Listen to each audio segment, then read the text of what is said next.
Halo, saya Indi, kelas X MIPA, siswa SMA BPK Penabur Bogor.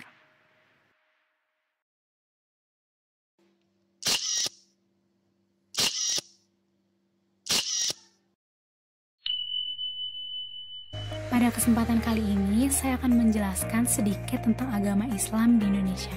Selamat menyaksikan! Terlebih dahulu, saya akan membahas tentang teori masuknya agama Islam ke Nusantara. Yang pertama, teori Gujarat. Menurut teori ini, Islam masuk ke Nusantara sekitar abad 13, dibawa oleh para pedagang Islam dari Gujarat, India. Ada dua bukti yang mendukung teori ini. Yang pertama, batu nisan Sultan Malik Al-Saleh, Sultan Samudra Pasai yang meninggal tahun 1297, bercorak Gujarat.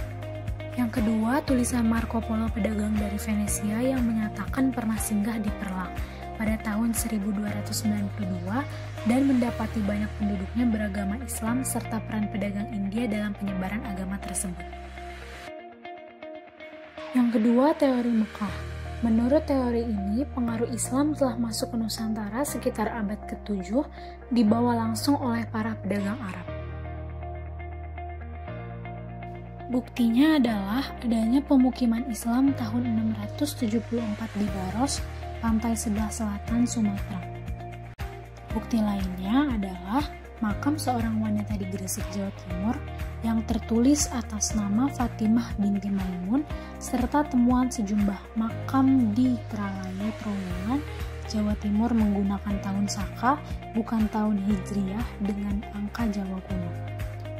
Diperkirakan pada masa jayanya banyak warga Majapahit yang beragama Islam.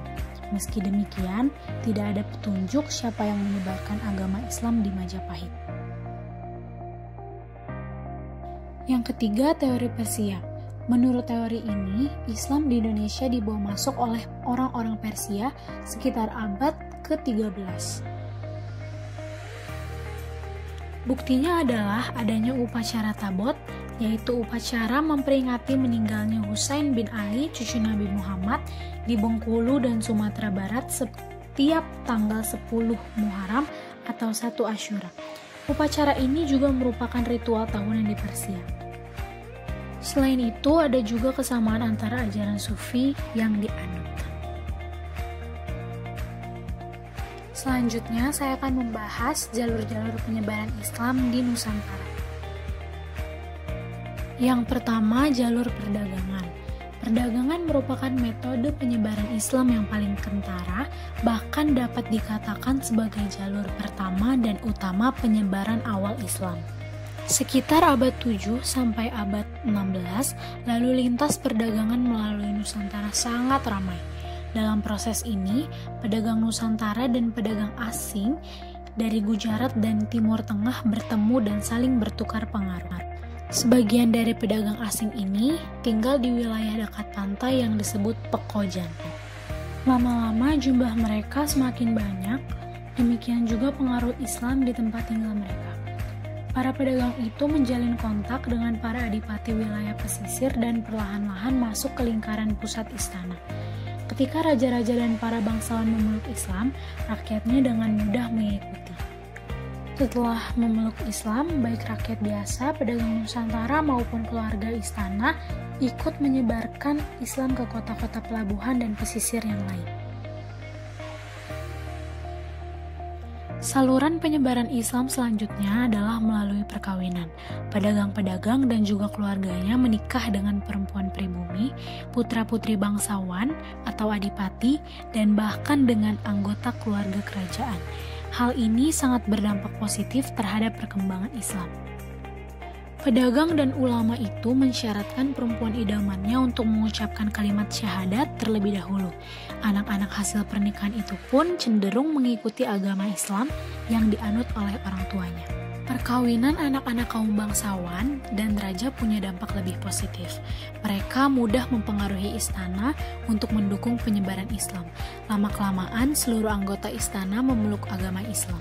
Maka kerajaan yang tadinya bercorak Hindu-Buddha perlahan menjadi bercorak Islam.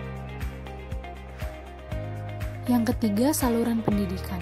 Perkembangan Islam yang semakin meluas mendorong munculnya para ulama dan mubalik. Mereka menyebarkan Islam melalui pendidikan dengan mendirikan pondok pesantren di berbagai daerah. Di pondok pesantren, kaum muda menimba ilmu pengetahuan tentang Islam dan kembali ke daerah asal menyebarkan agama Islam. Saluran ini sangat efektif untuk mempercepat penyebaran agama Islam. Pesantren awal yang ada saat itu diantaranya yang pertama pesantren Ampel Denta di Surabaya yang didirikan oleh Sunan Ampel. Yang kedua pesantren Sunan Giri di Surabaya juga didirikan oleh Sunan Giri. Pesantren ini terkenal hingga Maluku. Banyak santri dari Maluku datang berguru kepada Sunan Giri khususnya wilayah Hitu. Yang keempat adalah saluran ajaran tasawuf. Tasawuf adalah ajaran ketuhanan yang bercampur dengan mistik atau hal yang bersifat magis.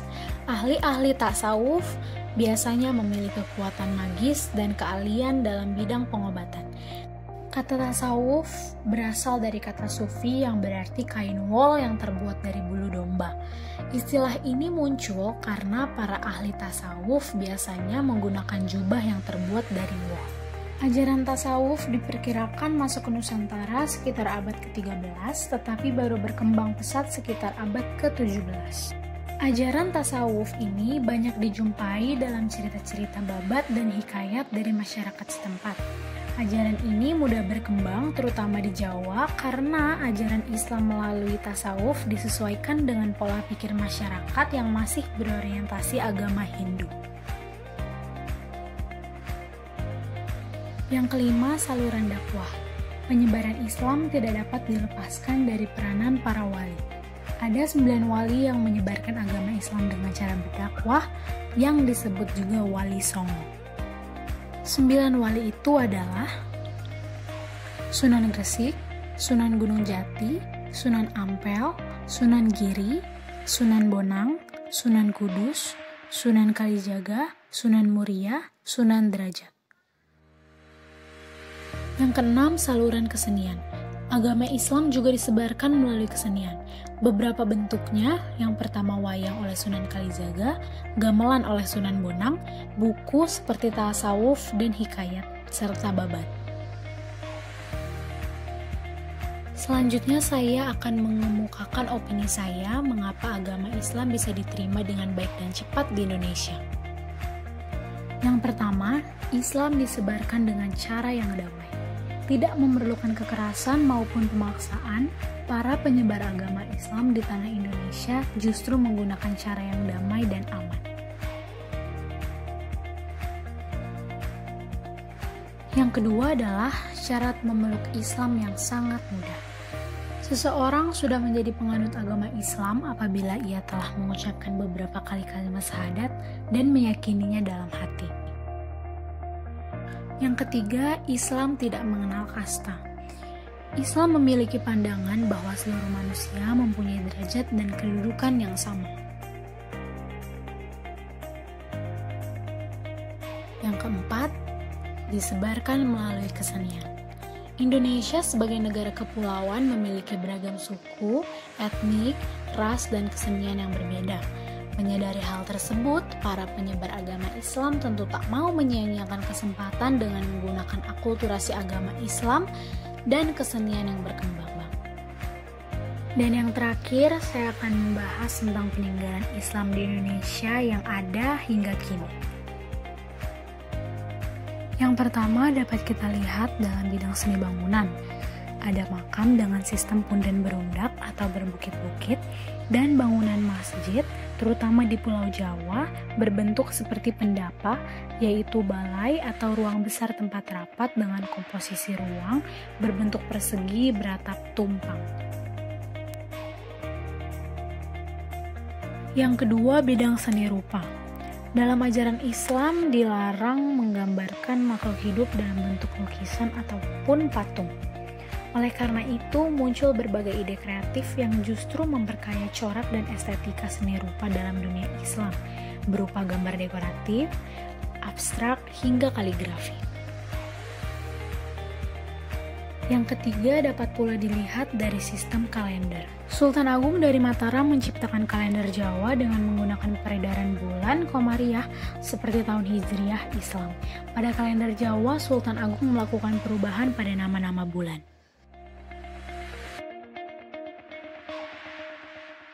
Sekian penjelasan dari saya, terima kasih.